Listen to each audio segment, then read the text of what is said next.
Okay, so let's start with part one and see how far we can get. Just to refresh everyone's memory, here is the photo reference I'm working from, and you should see more details as I start to zoom in. The little dot you see right there is an accident. It's as you all have played around with Procreate, and you see if you touch, if you're on the paint tool or the smudge or paint tool or that hand, finger smudge tool, whatever you do will stay there if you close out and go to gallery. Any changes, accidents like that that I didn't notice and closed out will stay there. And I could go in and use the smudger tool to kind of make it disappear and cover it up, but that gets kind of tedious and it's very easy to ignore that dot, but that's why it's there. I also am working with the digital manipulated image where I added that rose from a different painting. And this is where we are. This is how we left the demo from Saturday.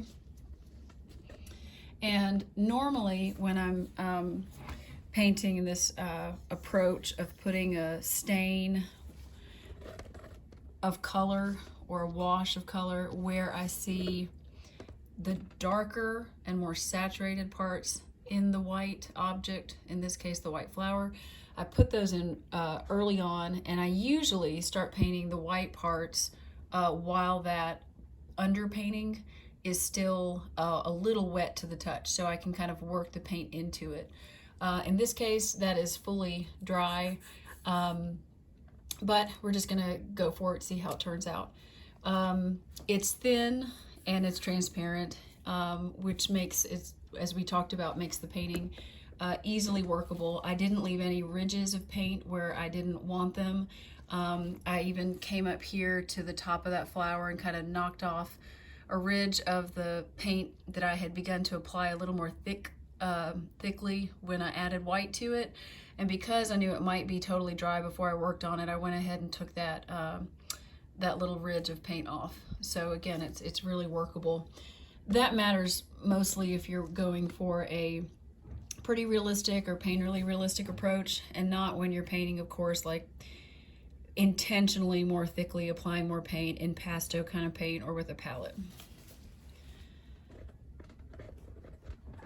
All right, so one more good look at that, and I'll be sure and you'll have that separate, you should have that image emailed to you. So where to start on this one? I'm going to go ahead and do a little work on the white rose, since we made some progress in the demo on Saturday with the pink one. And I've got that extra long filbert. This is the bristle brush. I have this in a bristle and in a synthetic. Synthetic one makes fewer marks because it's smoother as compared to the bristle.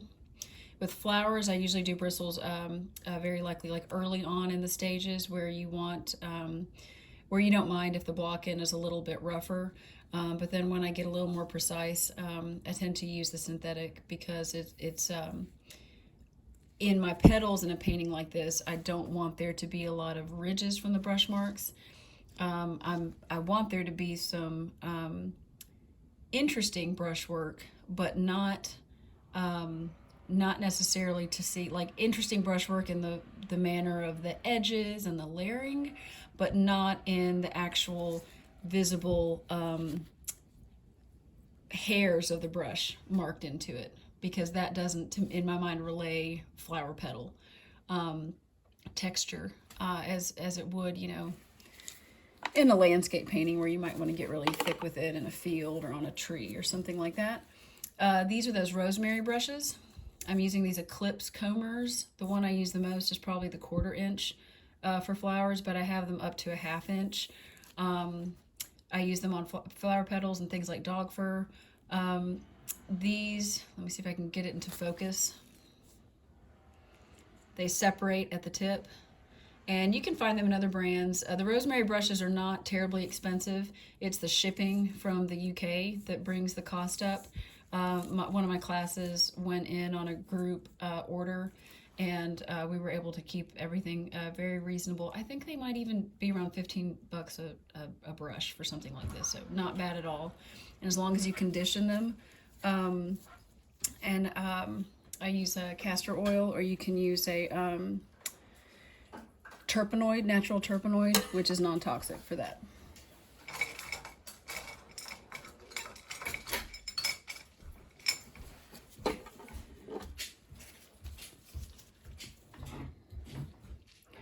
All right, so where to begin with the flowers? Let me go over the palette real quick. We've got, I'm in a tight space here. It's not very neat because I had pulled it from another palette to see if what I could save. That's the Pyrrole Red, that's the Green Gold. It tends to dry fast, so I've squeezed myself out a bit more. That's Viridian Green, Ultramarine Blue, Transparent Orange Oxide, Titanium White, and the Neo McGilp or Neo Magilp Painting Medium, which is a Gamblin product.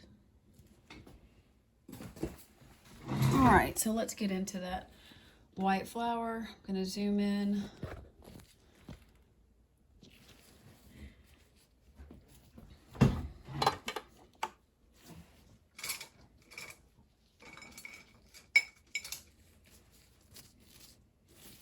Even though this is a bristle extra long filbert, it's pretty clean and tame at the edges compared to my other bristle one.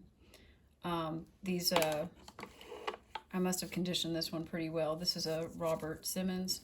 And I'm going to come in here with the sort of the darker shade of remember, dark to light. Working dark to light is especially important when you're doing alla prima painting. So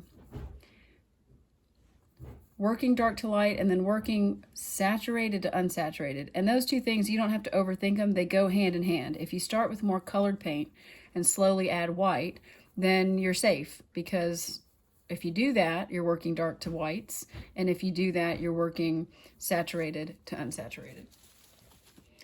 Just simply because it's harder to go back into white paint, wet white paint, and resaturate it.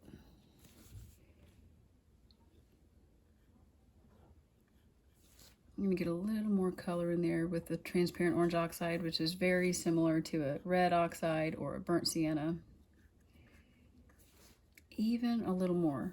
It's not that we can't go back later and darken those areas, and I may do that, but a little bit more. I have very little white.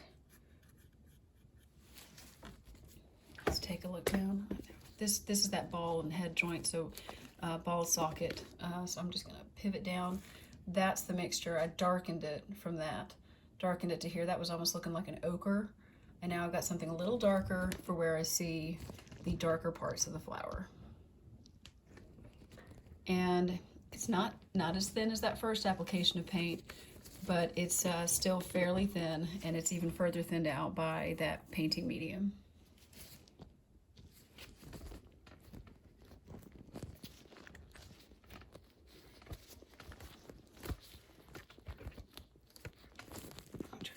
Situated. Wouldn't it be nice to have another pair of hands? Okay. There we go.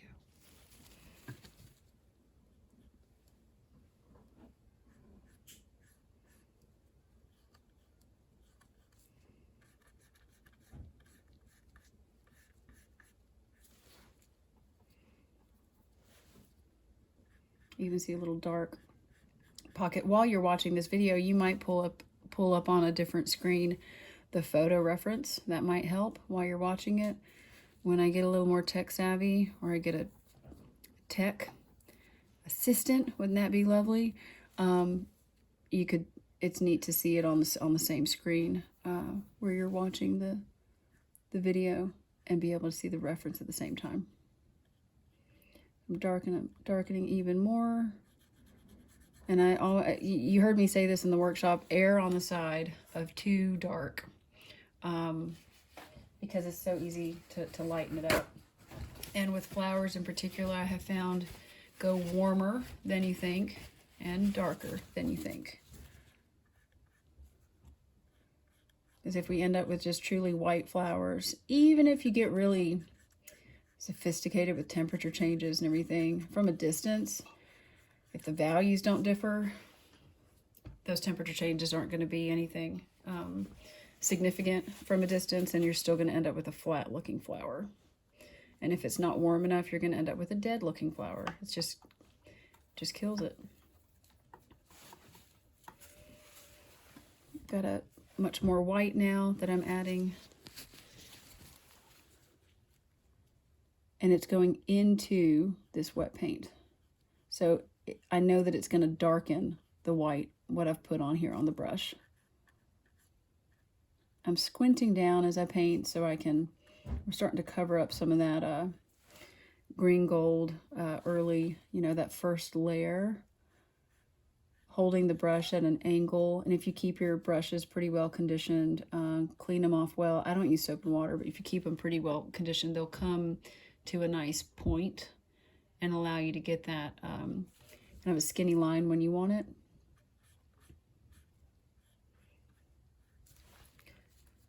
Let's just go right here in the middle and sort of put this base color for this kind of a medium value that I know I'm going to start to whiten up in other places. Just to start. And squinting at my reference photo or squinting at the flower, the live flower in front of me in a still life, so helpful. And I really learned that plein air painting, that squinting helps you lose the details a little bit, just like that blur technique or blur tool on Procreate. My only caution on using that is don't let it become a handicap, because if you can, you always, God willing, always have your eyes.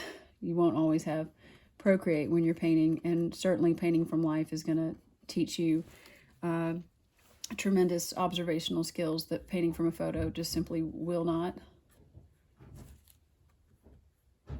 I'll say this, if your goal is to paint more the way you see and not paint in a very photographic way.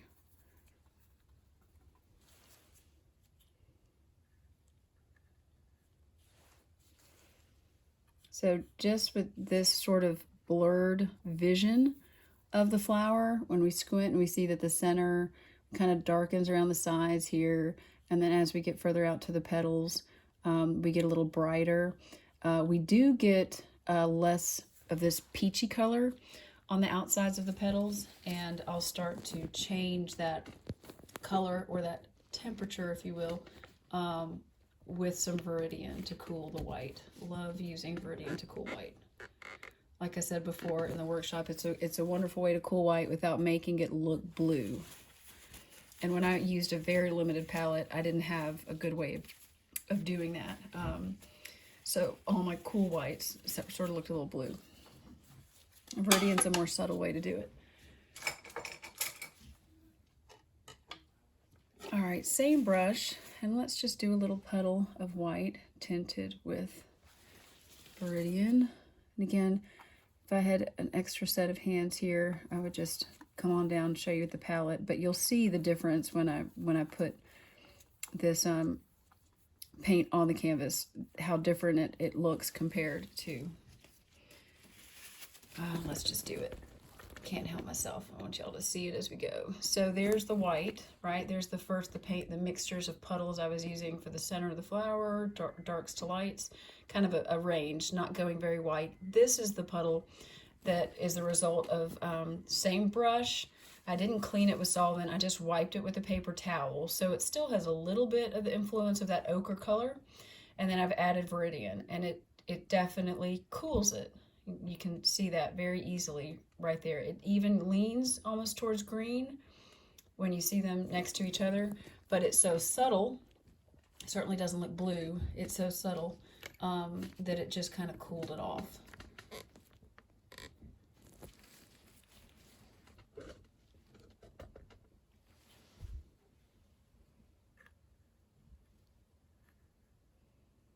And if I had been working on this side petal while the dark background was wet, this would have been a safe approach to do, dark and thin and transparent first, and then coming in with the whites, and the outer edge of that brush stroke would have kind of dragged right into that dark. And I love the effect that has when it's when it's well done. It creates a soft edge where the very light color meets the dark. And that's what we want, because remember, your eye is drawn to where your darkest dark meets your lightest light, or any dark meets a light. And if you don't want the eye to be drawn there, then you need to decrease that contrast. And working with wet paint into wet paint, you can't help but soften out the value difference, the contrast, because that wet paint brush is kind of dragging the other color. So you get a more subtle result. I am just softly applying this. I have gone a little, when you get a new tool and you get a little happy with it. I've used that comber brush like too soon in the process. It really is best for the uppermost layers, not so much for adding paint, but for manipulating the paint once it's on the canvas.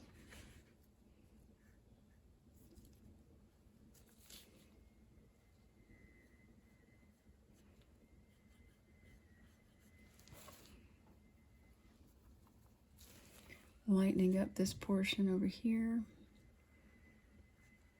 And I'm going to get as much done as I can with this brush, kind of like working with a larger brush and then whittling it down to something smaller, or working general, shapes to more specific shapes. I'm going to go in with this bigger, it's not a big brush, but it's bigger than the Eclipse comber. Here in the center, I want to define that structure a little bit. And remember, this layer of paint that I put on is that I'm going over, that ochre-y kind of sienna color, is it is still wet, so it is influencing and darkening this white that I'm applying. And I'm squinting down again just to sort of see the gist of that. If you're painting flowers and they're from a wedding, it's really popular right now to do all this high exposure photography that makes your wedding dress and your whole setting looks like it was just photographed in heaven or something. It's all like whited out. Well, that makes it really difficult to see your saturated colors and your darker colors. So I have had to go into an editing app, either just the regular photo editing app or in Procreate. I actually like the editing regular one on your device, whether it's an iPhoto or something like that, to increase saturation and decrease exposure or decrease brightness. There are certain tools you can use so that you can start to reveal the form a little bit better. And I found that to be necessary on some of those photo references that were just so whited out, which can look lovely in the photograph, but it doesn't make it the best as a painting reference.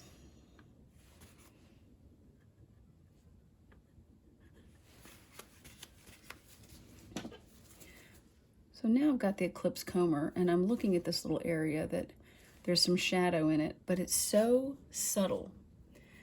This is a good time to apply the white paint or the light paint first, and then go in to darken it, because it's really hard to darken something when there's already white there.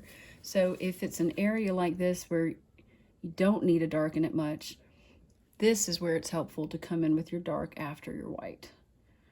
You could certainly do it the other way and follow the rule of thumb of dark to light there. But if there's any place where I apply light first, it's in a place like this where you don't really need to darken it much at all.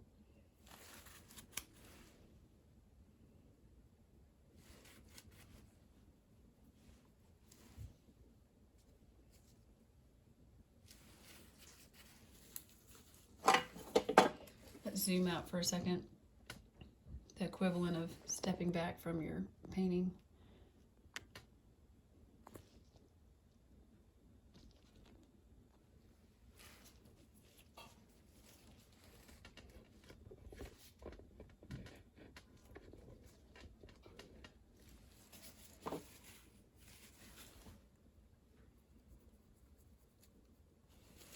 And there, for me, it's a little bit of a give and take with the darks and the lights. So I'm coming in and starting to carve into these shapes, carve into the light a little darks.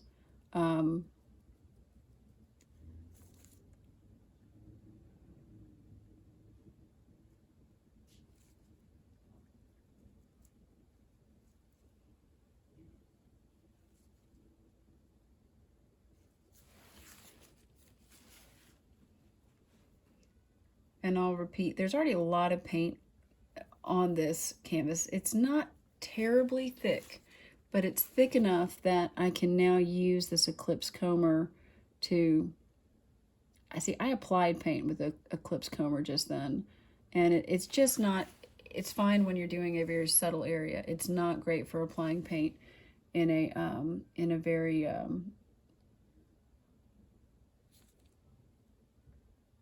what's the word? Like applying paint in a prominent way. I'll reshape around this petal with the darks, just like the give and take of lights and darks. I'll give and take around my edges. I might add some dark to reshape that. Let's see. Using that Eclipse comber again, coming in with a little more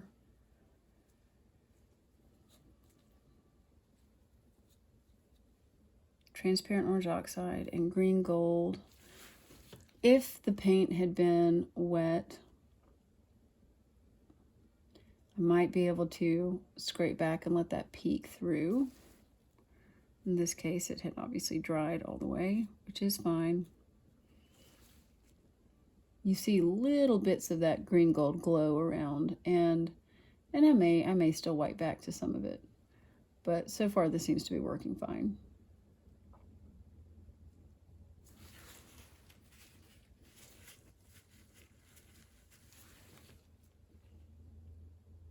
I still save the very white highlights on the flower for last.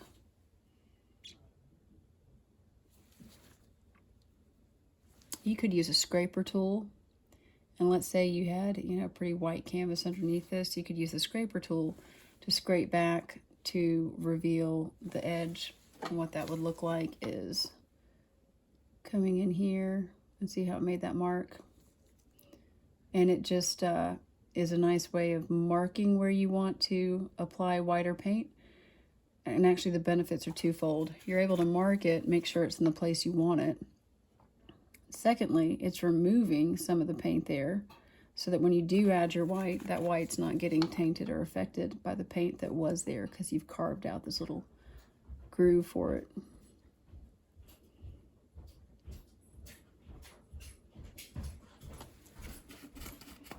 And that's a technique that's worth playing around with.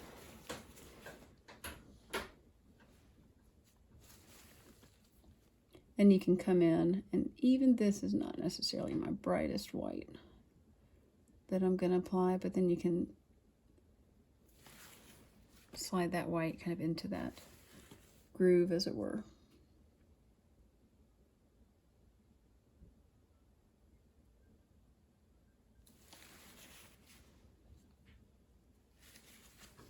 I can already tell that area gets a little, it's too white against something too dark. And if you look at the reference photo, you'll see it. That doesn't happen there. The highlight is not that bright there, which makes sense because it's starting to fall into shadow.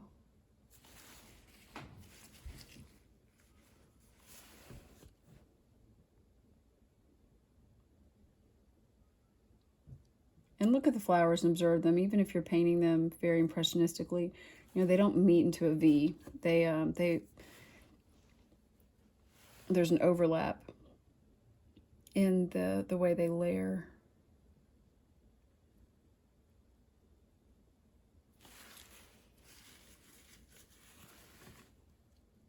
I've applied some darker paint just to, if needed, I'll just scrape that off.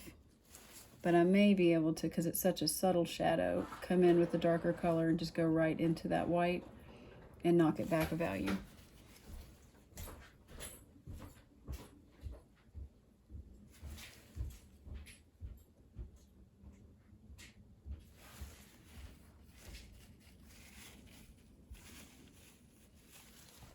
wiped off the excess. I have not gone into solvent. I'm just using a paper towel and wiping off the excess. And I have found it just by doing that, it saves on the amount of solvent you use, and it also saves you a lot of time, which is most important when you're plein air painting or painting from life when your conditions are changing.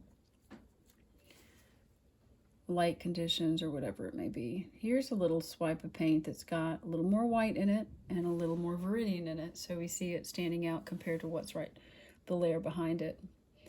And then you can wipe off that brush, the excess, and take that brush that's more or less clean-ish and drag it over and soften that edge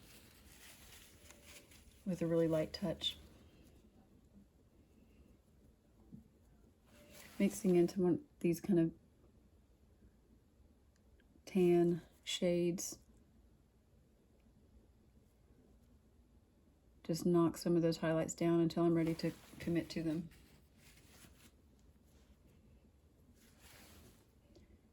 And if you go too soon with your bright highlights, I think for one, your flower is not going to look really soft.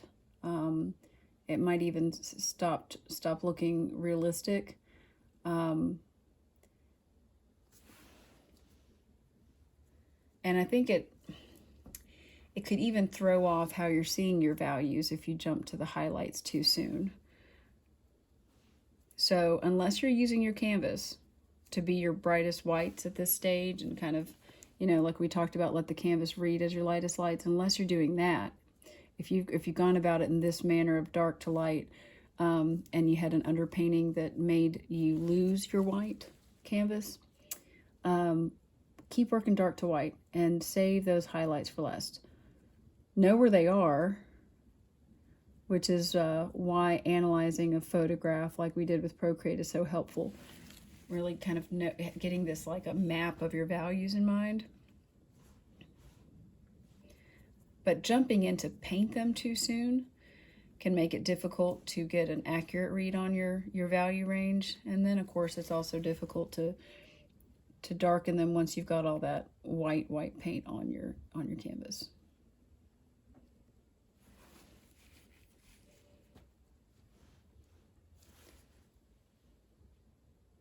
A little bit of viridian is mixed in here now where I'm lightening the flower on that side.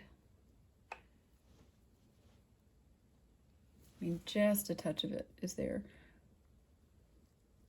I also see some, so the viridian is not just cooling the white, it's almost making it, in my perception, makes it look brighter white than regular titanium. Now, I've heard some artists say titanium white's warm. I have read that it's, I've heard artists say titanium white is cool. I've read that it's warm, but I think that's, I don't see any reason in starting an argument over it. If you compare titanium white to something like a permalba white that has zinc mixed in it and comes out of the tube like toothpaste, it's kind of weird. It's a very, permalba white's a very cool white compared to titanium. It might be an interesting exercise just to compare different whites side by side or look them up online and see what you think. But most of us, the point is, most of us use titanium white. It's pretty ubiquitous. And it's great because of how opaque it can get. It's great because of that tinting strength. But as long as you know how to control it and how to use it sparingly when needed.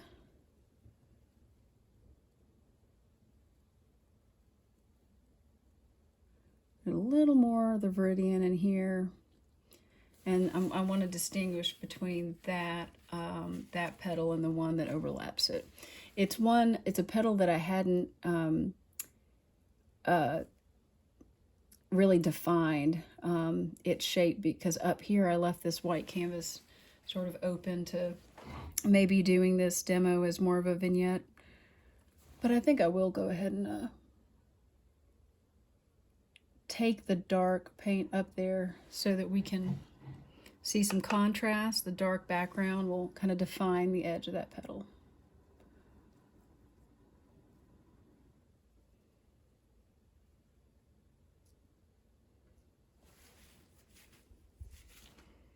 Let's go into the middle here. So what I end up with, if you look at my palette, I end up with these little puddles of, and if I weren't like talking through this, teaching as I go, this might have had a little more rhyme or reason, but maybe not. Sometimes if I'm trying to keep it really clean, I've got, I might start with my warm white variations over here, and then when I switch to some cooler ones, I might come over here and even have a separate squeeze of titanium white, so that when I'm using the cooler, like Viridian into it, or ultramarine blue, or anything like that, I might go over here. But it's a single flower I'm working on right now, and but that's what that looks like. And so that enables me to hop around when I see an area that needs to change color or value, or, you know, go anywhere from these sort of ochre browns to the gray greens.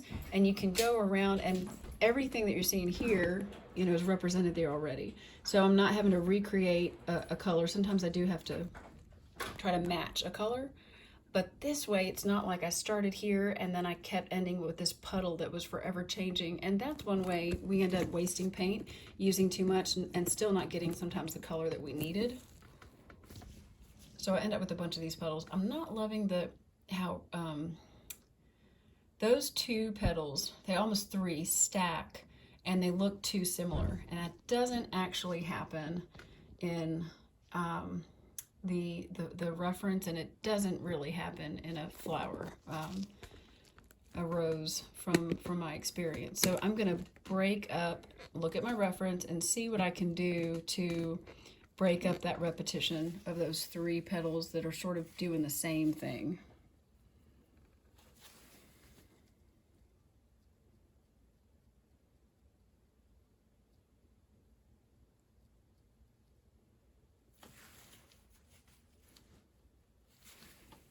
And I think with something like roses, or flower daisies even, you know, you want to look for that.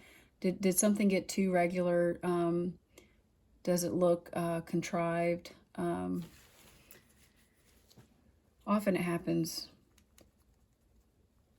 without our noticing it until we kind of back up and look.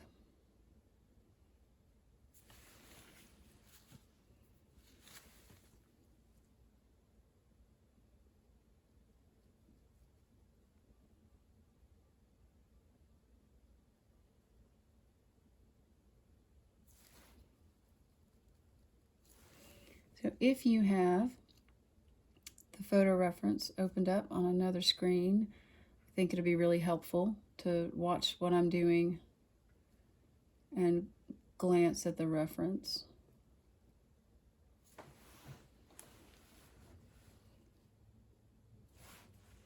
For the center of the flower, my eye is seeing a little more, not just that burnt sienna or transparent orange oxide color. I'm seeing just a tinge of yellow to it. And in this case, you know, my yellow is that green gold color. So I'm adding a little bit of that to my white. Yes, I could scrape back to the underpainting, because, excuse me, that is dry by now. That's the advantage of an underpainting, if you want to be a dry underpainting, right? To scrape back to it instead of scraping back to white. But by adding, I kind of like what's happening here by blending these colors into each other. And this is with that Eclipse comber. So it's all, and if you were asleep and I was doing this to your, you know, your skin, you wouldn't feel it. Like, this is very feathery. Soft, soft touch. And it's a soft, soft brush, because the way that Eclipse comber is tapered at the end. There are just fewer bristles at the very end.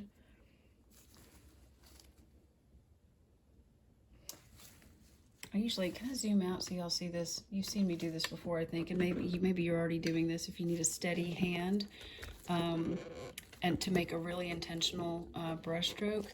I place my non-painting hand, or two fingers, on the edge of something, and then I bring, it's like a maul stick, but I've not yet purchased a maul stick, and I just put my hand here and steady it for that stroke. And sometimes the strokes need to go bottom up to get the look you want, to go from the dark to the light, to go from the more harder pressure to lifted pressure. And see, it is dragging into some white in a way I don't really want it to, but I mean, that's what happens when we use white paint. It'll get everywhere, kind of like Phthalo. All right. Still not happy with these petals, but we're gonna work on it. When in doubt, we can scrape that area that is the problem child. Because very often it's just it's a subtle thing. I might turn it upside down at this point to get a fresh look at the shapes that I'm trying to paint. You know, maybe it's the angle.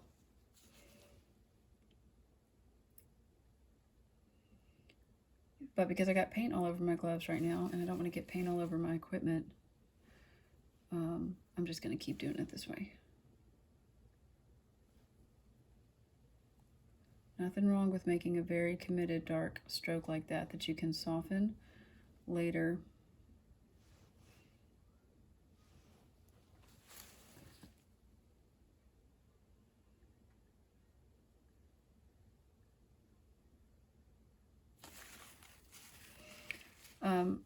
White was getting in places I didn't want it to. So very good example of the real challenges to painting. Once you've added white and you're trying to paint an area that is dark, or, you know, mid-dark even. So I used to just try to paint through it and add more paint. And sometimes that's fine, but when you're painting with a subject